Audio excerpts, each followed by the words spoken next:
Senin, 5 Januari 2026. Pemerintah Provinsi Kalimantan Selatan bersama pemerintah Kabupaten Hulu Sungai Tengah menyalurkan bantuan logistik kepada warga terdampak bencana banjir di wilayah Kecamatan Labuan Amas Utara. Banjir yang melanda Kecamatan Labuan Amas Utara sejak 26 Desember 2025 hingga 5 Januari 2026 menyebabkan ribuan rumah warga terendam. Berdasarkan data terkini, rumah terdampak banjir tersebar di sejumlah desa, yakni Desa Sungai Bulu sebanyak 588 rumah, Desa Rantau Bujur 378 rumah, Desa Mantaas 378 rumah, Desa Tabat 158 rumah, serta Desa Pahalatan 150 rumah. Menindaklanjuti hasil koordinasi antara Bupati Hulu Sungai Tengah dengan Gubernur Kalimantan Selatan, Pemprov Kalsel melalui Badan Pendapatan Daerah Provinsi Kalimantan Selatan menyalurkan sebanyak 1.450 paket bantuan logistik. Setiap paket bantuan berisi beras 5 kg, gula 1 kg, mie instan, sarden, dan teh. Selain bantuan logistik, Pemprov Kalsel juga menyerahkan bantuan uang tunai sebesar 15 juta rupiah yang diperuntukkan bagi pembangunan para-para atau panggung di Masjid Dusun Awang Landas. Bantuan tersebut dimaksudkan untuk mendukung pelaksanaan ibadah sholat Jumat, sekaligus menjadi tempat pengungsian sementara bagi warga terdampak banjir. Sekretaris Daerah Kabupaten Hulu Sungai Tengah, Muhammad Yani, menyampaikan bahwa pemerintah daerah terus berupaya hadir dan bergerak cepat dalam membantu masyarakat yang terdampak bencana.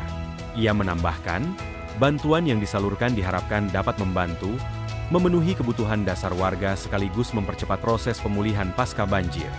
Dalam proses pendistribusian bantuan, sebanyak 110 personel dari Pemprov Kalsel dan 50 personel dari Pemkab Hulu Sungai Tengah terlibat langsung di lapangan. Tim dibagi menjadi 3 kelompok untuk memastikan penyaluran bantuan berjalan lancar dan tepat sasaran. Kegiatan penanggulangan bencana banjir ini melibatkan berbagai unsur, di antaranya Setda Hulu Sungai Tengah, Dinas Sosial Pengendalian Penduduk, Keluarga Berencana, Pemberdayaan Perempuan dan Perlindungan Anak, Badan Penanggulangan Bencana Daerah Pemadam Kebakaran, Kodim 1002 Hulu Sungai Tengah, Polres Hulu Sungai Tengah, tenaga ahli Bupati Hulu Sungai Tengah, Forkopimcam Kecamatan Labuan Amas Utara, personel TNI Koramil Labuan Amas Utara, aparat desa, serta relawan. Assalamualaikum warahmatullahi wabarakatuh. Saya Muhammad Yani, Sekretaris Daerah Kabupaten Hulu Sungai Tengah. Mewakili Bupati Hulu Sungai Tengah Bapak Samsul Rijal mengucapkan terima kasih dan penghargaan yang setinggi-tingginya atas komitmen dan kepedulian Pemprov Kalimantan Selatan yang dikomandani oleh Bapak Haji Muhyiddin, Gubernur Kalimantan Selatan, Bapak Wakil Gubernur, Bapak Sekretaris Daerah, dan Kepala Bapenda Provinsi Kalimantan Selatan yang hari ini menyerahkan bantuan paket sebanyak 1.450 paket untuk keluarga terdampak banjir di Kabupaten Hulu Sungai Tengah, khususnya di kawasan Pahiliran. Nah, kita pertama bahwa banjir ini cukup parah dan biasanya bertahan sampai 2-3 bulan, dan rumah masyarakat yang terendam kurang lebih 1.388. Dan ini terus akan bertambah datanya karena musim naik, musim hujan, jadi airnya naik. Kemudian juga dibanding dengan kejadian banjir bandang tahun 2021, ini lebih tinggi, diprediksi lebih tinggi 15 cm dari 2021 yang lalu. Sini ada warga terdampak yang banjir total, terendam total rumahnya sebanyak 588 kepala keluarga.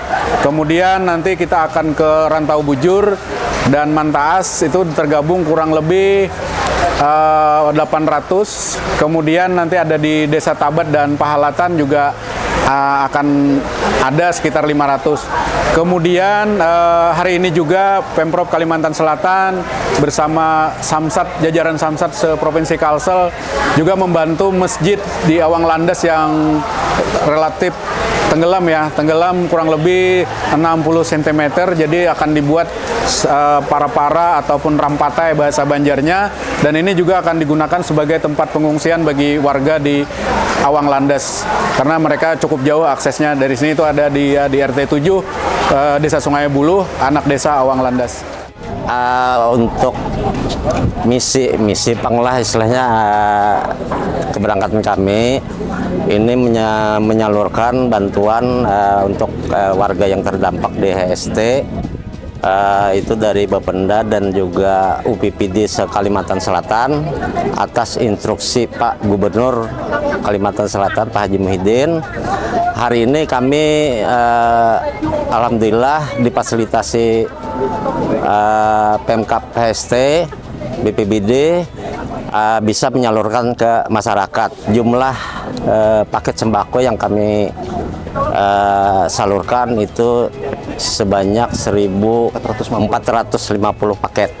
Nah, terus selanjutnya tadi ada di Desa Awang Landas itu kita membantu untuk material bahan untuk perbaikan masjid itu sebesar 15 juta rupiah.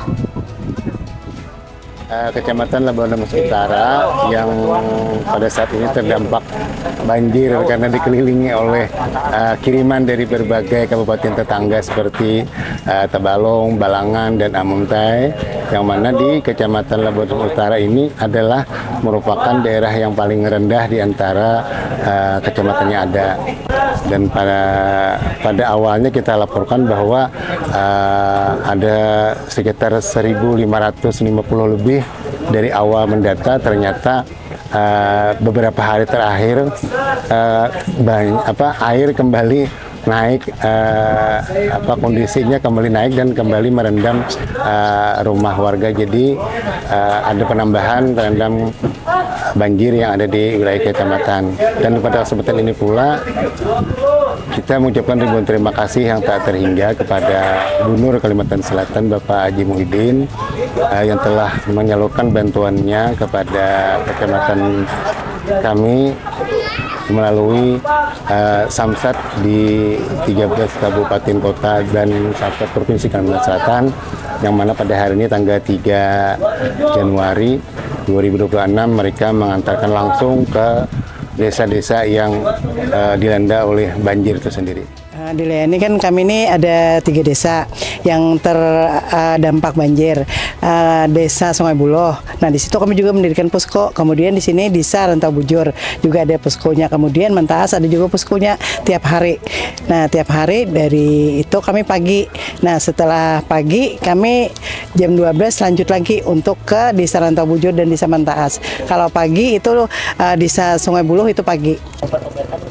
Kalau obat-obatan memang gratis dari puskesmas. Kami kalau obat disuplai, kalau kami kurang obat kami diberi mengambil ke gudang obat AHST kabupaten. Jadi tentang obat itu insya Allah tidak kekurangan dari kami. Sampai hari apa Bu posko kesehatan Ibu? Kami tidak menentukan sampai hari apa, cuman kami berjalan tiap hari, di mana artinya masyarakat masih membutuhkan pengobatan. Kami siap membantu karena kami mendirikan posko, ada 3 posko, 3 desa yang kami dirikan posko ini. Dinas Komunikasi Informatika, Statistik dan Persandian Hulu Sungai Tengah melaporkan.